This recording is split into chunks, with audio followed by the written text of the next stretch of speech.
as a beginner, I know for a fact you're not eating enough protein. So, how do I know you're not eating enough protein? First, let's get into the benefits of protein. Obviously, you build more muscle and you get stronger also. These two are the most vital things when starting out in the gym. Now, as a beginner, you might undermine your diet. People, if you've heard this saying that you can out train a bad diet, no, that's completely wrong. I would avoid that advice at all cost because your body reflects what you put in it. Sure, you might train hard, but if you don't fuel yourself appropriately or eating enough, you're not gonna grow. And that's just the basic bottom line. And it's also good for stronger bones. This is very essential to help prevent injury as you progress in your gym journey. Young or old, protein is good for you, and it lowers blood pressure. This is very good because having high blood pressure can cause strokes or heart attacks, and preventing any health issues is extremely important when starting out in the gym. And obviously, it keeps you healthy. Now, how do I know you're not eating enough protein? First, you don't even know how much protein to eat. Some people say the World Health Organization recommends about 60 grams of protein per day, but that doesn't apply to all of us. Mostly because they only did that for normal average people who don't train. We are starting to train. So now we're breaking down the muscle. And then after that, you need to replenish that with more protein. Now, say you you work out for about 45 minutes. And then if you eat only about 60 grams of protein the whole day, that's not going to be enough to help you recover. Okay, and then you also don't know how to track your protein. How do you know how much you ate during the whole day? We're going to answer both of these questions in this video. All right, so first, let's fix that. How much protein should you eat in general? Now, when you're working out, you obviously want to eat more protein. So the most basic rule is that you want to eat zero point 0.8 grams of protein per pound of body weight. Now, how do you do this? Very simple. Multiply zero point 0.8 by your body weight. So if you are 180 pounds, you multiply that by zero point 0.8. And then that gets you to a 144 grams of protein per day. Easy and simple, very easy to understand. If you want to, you can pause this video and write that down. And yeah, let's get into it. So let's get more specific. Now, say you want to lose weight also. But first, before we go into this, if you are a beginner, you generally want to build muscle first and then focus on losing weight. So after you build the muscle, you can start losing weight. That's how it is in the fitness way, I guess. But now, say you built the muscle and now you want to start losing weight. So when you're losing weight, you want to eat more protein. Why? Because protein has a higher thermic effect, which means you burn more calories throughout the day. Now that's extremely important when losing weight. And also, protein keeps you full for longer and reduces your appetite. That helps you eat less, but you eat more of what you need to lose weight. And it's also satiating, which helps prevent all those cravings and anything else you get during the day. According to during a storm, it's very nice. All right, so this is what you want to do if you want to lose weight and also build muscle. So what you want to do is you want to increase it from zero point 0.8 to 1 gram of protein per pound of body weight. Now, obviously, because the more protein you eat, the more calories you'll burn throughout the day. So what you want to do is 1 gram, multiply that by your goal body weight. Now, this is a bit different because say you're 230 pounds and you want to drop your weight by 30 pounds. So your goal weight will be 200 pounds. So you want to do 1 gram times 200 pounds, and that'll be 200 grams of protein per day. Now, that's like one of the major differences when it comes to eating enough protein for losing weight or just regular maintaining. First, how do you track all this?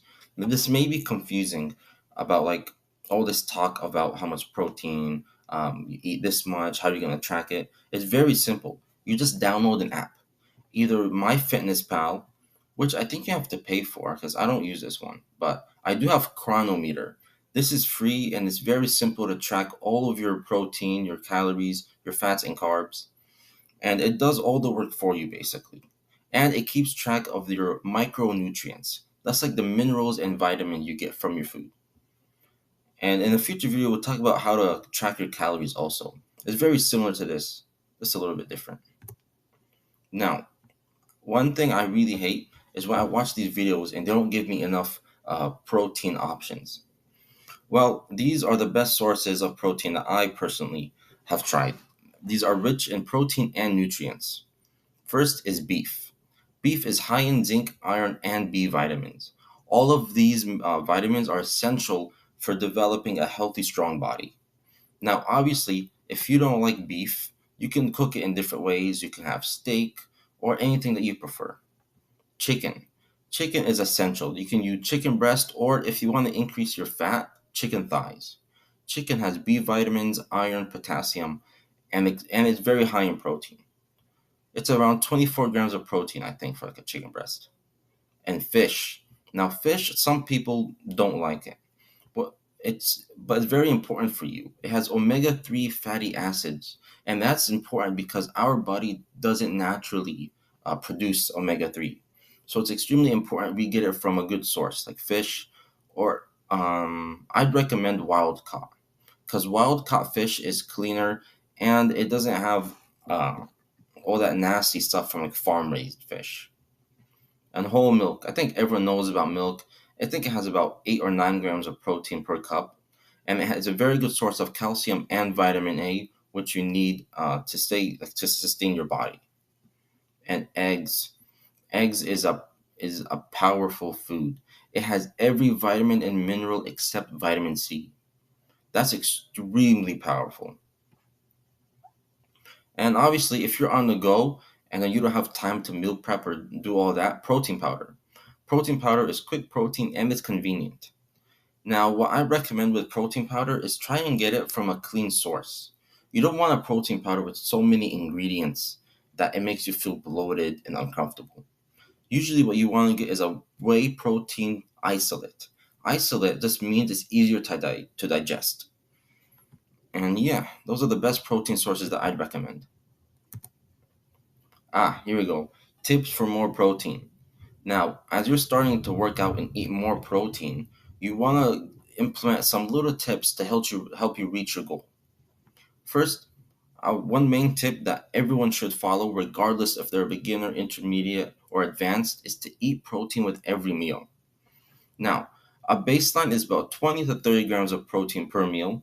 Now, obviously, as you progress in your gym journey, you're gonna want to increase this. Say 30 to 40 grams for intermediate, 50 to 60 for like advanced. But that's in the future. For now, this is a good starting point. And you want to snack on high protein options. Say in between your meals, you get a little bit hungry. First, something good is granola. Granola is, you can put it with anything, whether it be yogurt, milk, or some fruit, and it has high protein. Greek yogurt is good for you, and it helps. Plain Greek yogurt, yeah, get plain Greek yogurt. You don't want all that flavoring, unless you can get vanilla, but I flavor mine with honey because it's more natural and it's healthier for you. Peanut butter, obviously, you get peanut butter is very good, high in fats and calories though. If you actually measure out a tablespoon of peanut butter, it's very high in calories. So I'd be careful with that. But if you have some calories to spare, peanut butter is a great option. And a beef stick in between your meals. So another tip is to eat more meals. This is very important. You want to eat around 3 to 5 meals throughout the day. Now, why do we want to space out our meals so much? That's because it increases muscle protein synthesis. And that is basically when our muscles absorb protein to build more muscle. That's the main idea of eating more meals throughout the day. And yeah, that's pretty much it. And if you guys have any questions, leave them in the comments. I really want to ingrain this into your memory because if you're not eating enough protein, you will not build sufficient muscle. You're not gonna have the fuel to just keep going throughout the day. So one thing you should prioritize right now is to eat enough protein. And yeah, that's pretty much it. This is the basic rundown. I'll have future videos being more thorough if you guys like. And in the link in the description, I do have this little mini ebook. I put the best exercises in. If you want to go check it out, go ahead. It's very simple and something I created that helps me in my workouts. And yeah,